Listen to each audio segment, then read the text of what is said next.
What was a Big Bang? What if everything you know, every star in the sky, every atom in your body, every thought in your mind, came from a single explosive moment? It sounds like science fiction, but this is the astonishing reality that science has revealed. The Big Bang was not just an ordinary explosion. It was a moment when space and time itself began to exist. But here's the question. Do we truly understand it correctly?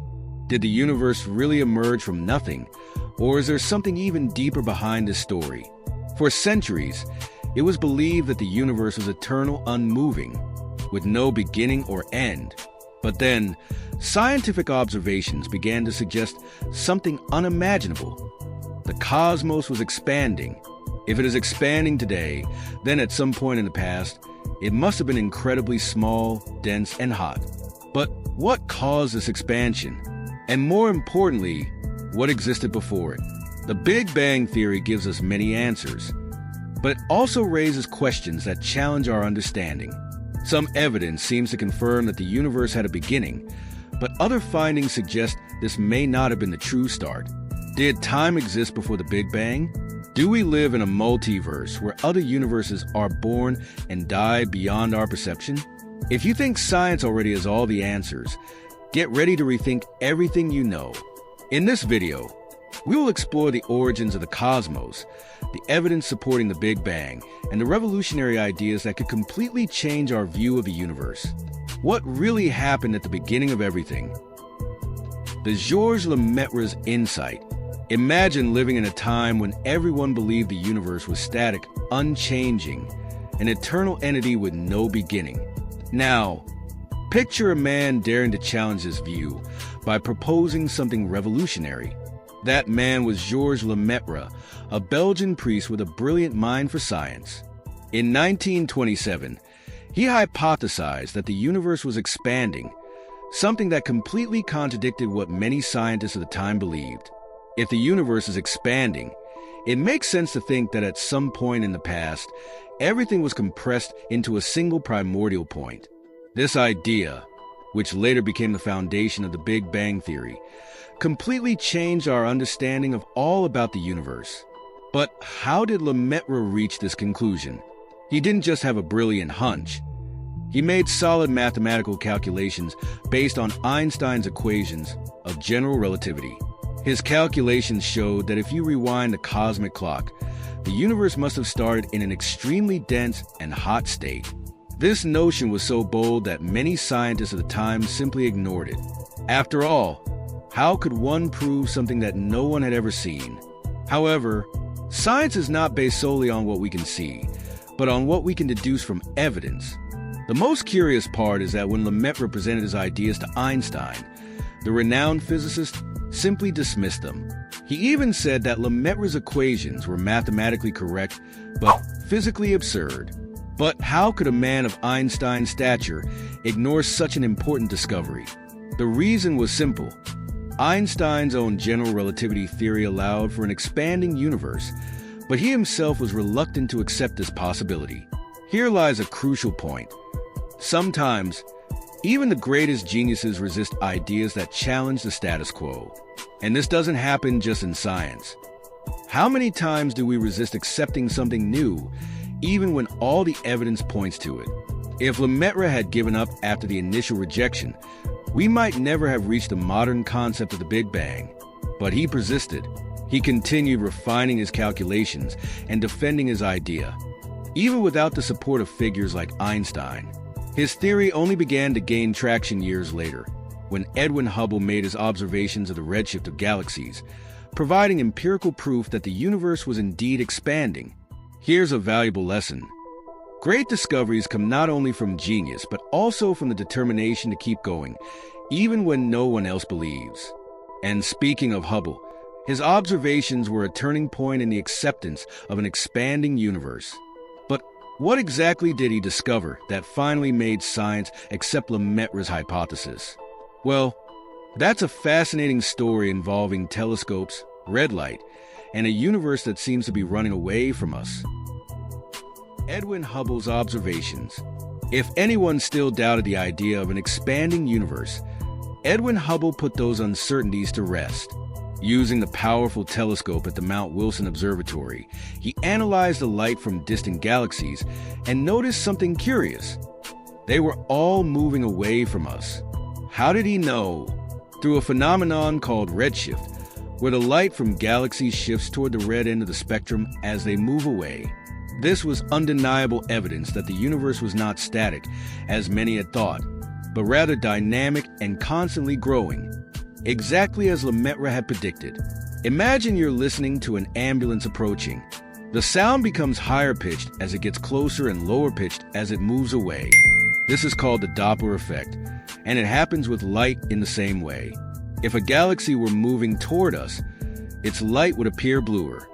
If it were moving away, it would appear redder. Hubble observed that nearly all galaxies displayed this redshift, meaning the universe was expanding in all directions. This wasn't just a small discovery. It was something that redefined our understanding of the cosmos and reinforced the Big Bang Theory. But Hubble didn't stop there. He realized that the farther away a galaxy was, the faster it seemed to be receding.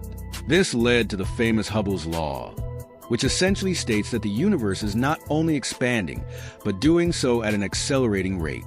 This brings us to a fascinating question. What is driving this expansion? Today, we know the answer involves something mysterious called dark energy, but at the time, it was a complete enigma. And like any good scientific mystery, this discovery opened the door to even more questions about how the universe works. The confirmation of Hubble's observations was a landmark moment in scientific history.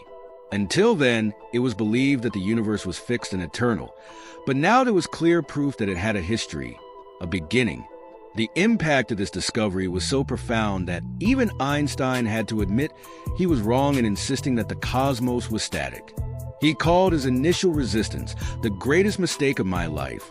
This shows that even the greatest geniuses can be wrong.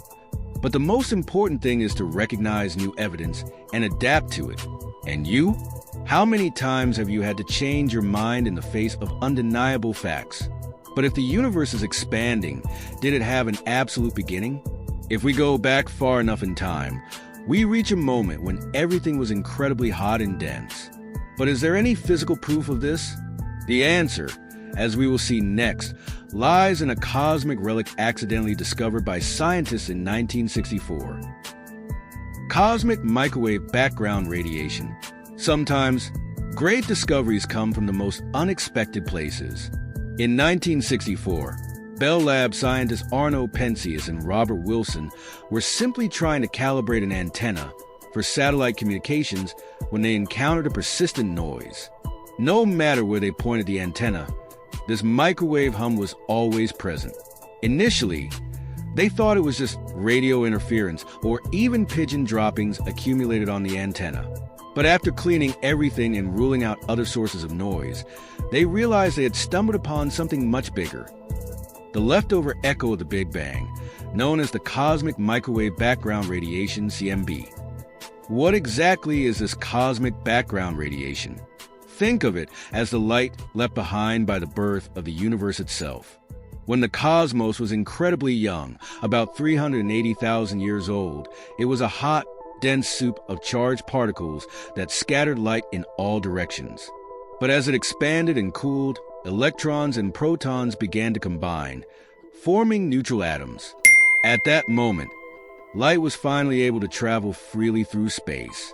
This radiation is still all around us, permeating the entire universe, a concrete proof of the universe's infancy. The discovery of the CMB was a fatal blow to alternative theories that tried to challenge the Big Bang model.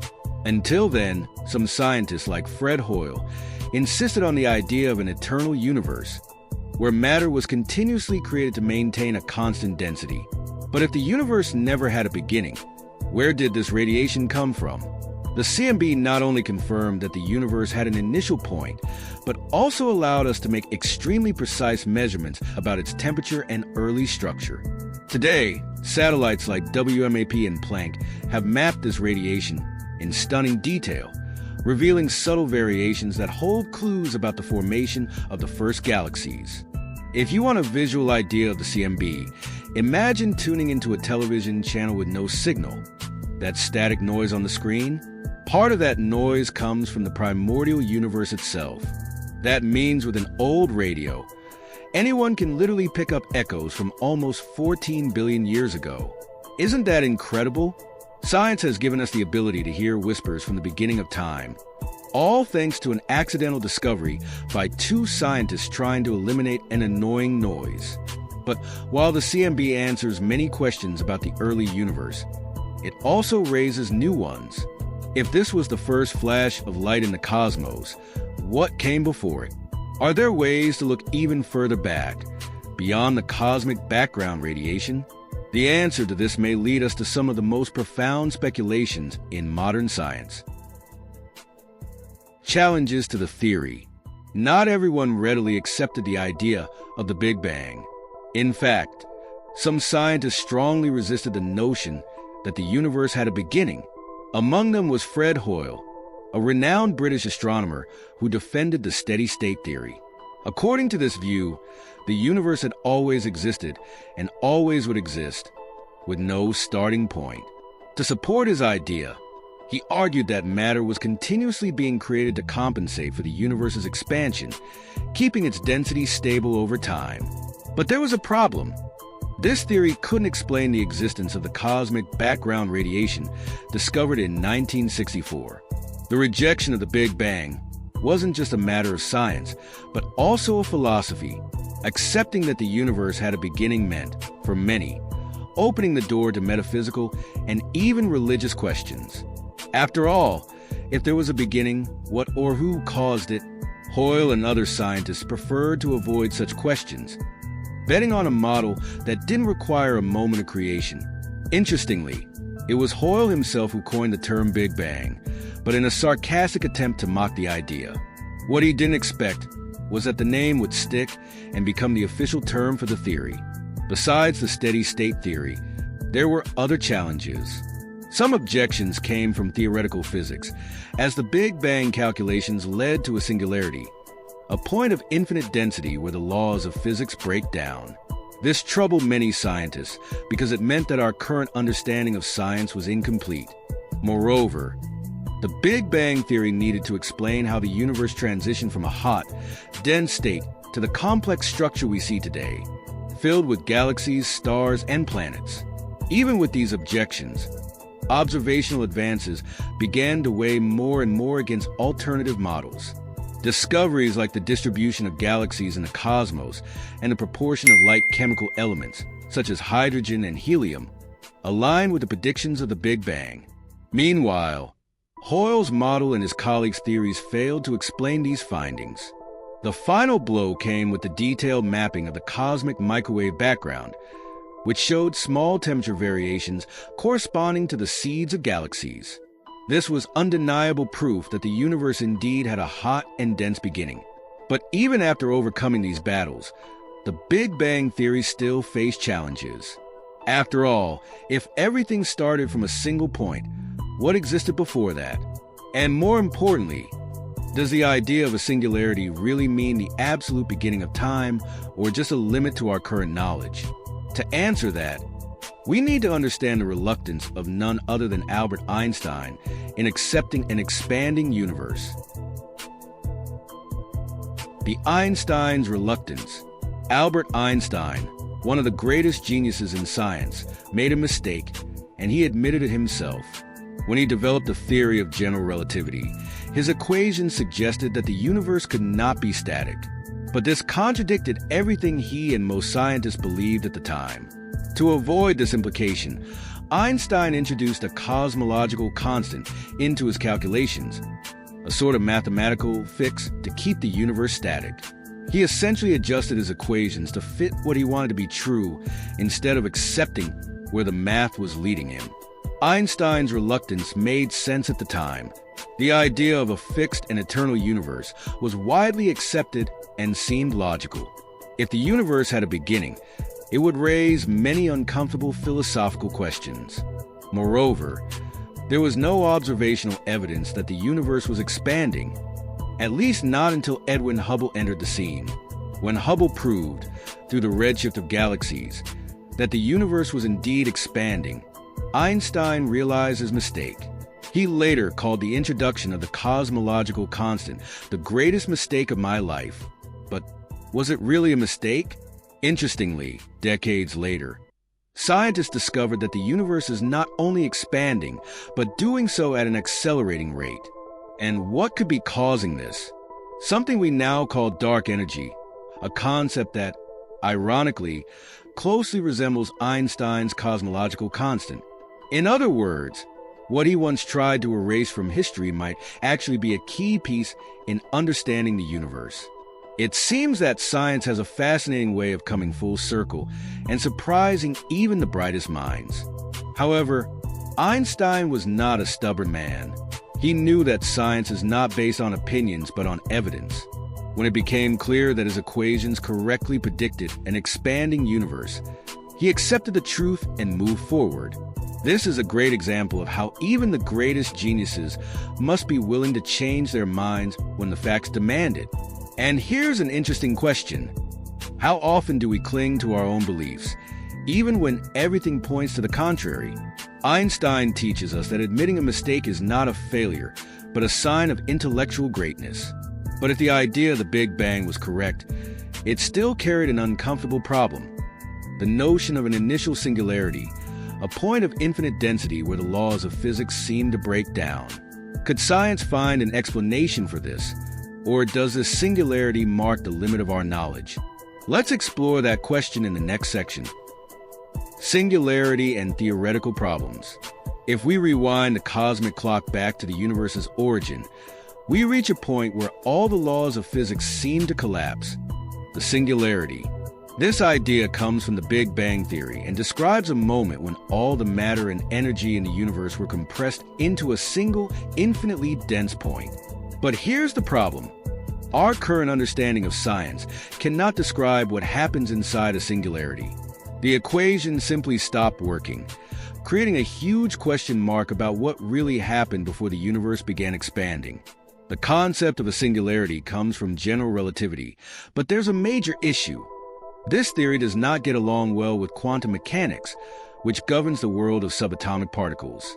While relativity describes gravity on large scales, quantum mechanics rules the behavior of atoms and fundamental particles. The problem? When we try to apply both theories simultaneously, everything mathematically falls apart. This means that to truly understand what happened at the instant of the Big Bang, we need a new theory that unifies these two forces of nature, something scientists call quantum gravity. And here's another intriguing question. Did the singularity really exist? Or is it just a sign that our current model is still incomplete?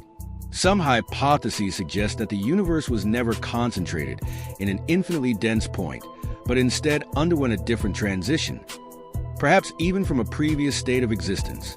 Theories like the Big Bounce propose that the universe might be caught in an infinite cycle of contractions and expansions. In other words, the Big Bang may not have been the beginning of everything, but just one chapter in a much larger cosmic story. This mystery opens the door to even bolder ideas, such as the possibility that we live in a multiverse, where our universe is just one of many. Some approaches within string theory suggest that the singularity might be avoided if we consider extra dimensions that dilute the initial universe's density. This could explain why our equations fail. Perhaps we are simply looking at the problem from the wrong perspective. If this is true, what we call the beginning might actually be just a transition from one quantum state to another within a much vaster system. But even though we don't yet know exactly what happened in that primordial instant, every discovery brings us a little closer to the answer. And speaking of answers, is the Big Bang really the only explanation for the universe's origin? Or are there other possibilities that could change everything we think about cosmic creation? Some alternative theories attempt to challenge this perspective. Alternatives to the Big Bang. Although the Big Bang is the most widely accepted theory about the universe's origin, it is not the only possible explanation. Over the years, scientists have proposed alternatives that attempt to solve some of the gaps left by the conventional theory. One of these is the Big Bounce theory, which suggests that the universe might be caught in an infinite cycle of expansions and contractions. Instead of an absolute beginning, there would be a cosmic bounce. The universe would collapse to a certain point and then expand again, repeating this process indefinitely. This idea eliminates the need for an initial singularity and suggests that the cosmos might be eternal, oscillating between moments of contraction and expansion. Another intriguing alternative is the conformal cyclic cosmology proposed by physicist Roger Penrose. According to this hypothesis, the universe goes through a series of eons, where each cycle of expansion and death gives rise to a new universe. Imagine a cosmic phoenix, reborn from the ashes of a previous universe. According to this theory, traces of the old universe might, in some way, be preserved and influence the new cycle. The most surprising part? Some anomalies in the cosmic microwave background radiation have been interpreted by Penrose as possible imprints left by previous universes. If this is true, perhaps our universe is neither the first nor the last. And what if the universe didn't originate from a singular point, but rather from a cosmic collision? This is the idea behind the ekpyrotic model, inspired by string theory. In this view, the universe emerged from the clash of two branes, higher dimensional membranes. Instead of a traditional Big Bang, there would have been a big crash, where the energy released in the collision generated everything we know. This theory not only offers an alternative explanation for the beginning of the universe, but could also explain the existence of fundamental forces and extra dimensions beyond what we perceive. In other words, reality may be far more complex than we imagine. These alternatives are fascinating because they show that science is still far from answering all the questions about the cosmos' origin. Each of these theories has strengths and weaknesses, and none have been completely proven. However, they make us think. What if what we call the beginning is just part of a larger cycle that we are not yet aware of?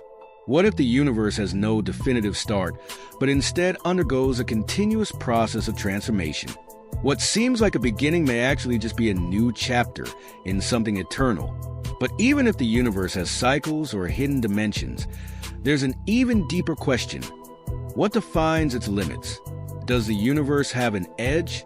Or does the very concept of beginning and end not make sense when discussing the cosmic vastness? To answer that, we need to look at the groundbreaking ideas of one of the greatest physicists in history, Stephen Hawking. Stephen Hawking's no-boundary proposal. Stephen Hawking challenged the way we think about the beginning of the universe with a bold idea. What if time had no defined starting point? His no-boundary proposal suggests that, just as Earth has no physical edge, time could be similarly curved. Imagine the surface of a sphere. There is no single point where it begins or ends. In the same way, Hawking argued that time may have been so curved at the universe's beginning that asking what came before may simply not make sense. The implications of this idea are revolutionary. If the universe had no definite beginning, then perhaps it didn't emerge from an infinite singularity, as the traditional Big Bang model suggests. Instead, the universe could have smoothly emerged from a primitive quantum state, with no need for an absolute starting point. This idea solves one of science's biggest problems. What existed before the Big Bang?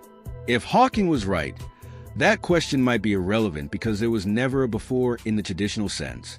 But how does this work in practice? To understand, think of a globe. If you walk north, eventually you'll reach the North Pole, but you can't go further north beyond that. Not because there's a barrier, but because the direction simply changes. Hawking proposed that time, in the universe's early stages, might have behaved similarly. The deep past of the universe wouldn't be a singular point, but rather a smooth transition, where time and space were mixed in ways we don't yet fully understand. This theory has profound implications for cosmology and even philosophy. If there was no absolute beginning, then the universe might be self-contained, without needing an external cause. This eliminates the need for an initial explosion and opens the possibility that the cosmos is a natural phenomenon, governed by quantum laws we are just beginning to decipher. However, this idea is not without challenges. It heavily relies on quantum gravity theory, something that has not yet been fully developed. Even so, Hawking's no-boundary proposal forces us to reconsider our ideas about time and space. Did the universe really have a beginning? Or do we only assume that because we are trapped in our linear perception of time? What if time is just an emergent property, like temperature arises from particle movement? To answer these questions, we need to dive even deeper into the mysteries of existence. Unanswered questions. Even with all the knowledge accumulated about the origin of the universe, there are still questions that challenge our understanding. The first of these is, what exactly triggered the cosmic expansion? The Big Bang tells us that the universe began in a hot, dense state and expanded rapidly, but it does not explain what caused this expansion. Was it a random event within a larger multiverse? Or are there physical laws we have yet to discover that explain this phenomenon? Science is still far from a definitive answer, but new quantum theories and observations may bring us closer to the truth. Another fascinating question is, what existed before the Big Bang? Some theories suggest that this question may not make sense since time itself may have emerged with the universe. However, models like the Big Bounce and conformal cyclic cosmology propose that something might have existed before, perhaps another universe, or maybe an eternal quantum state that preceded our reality.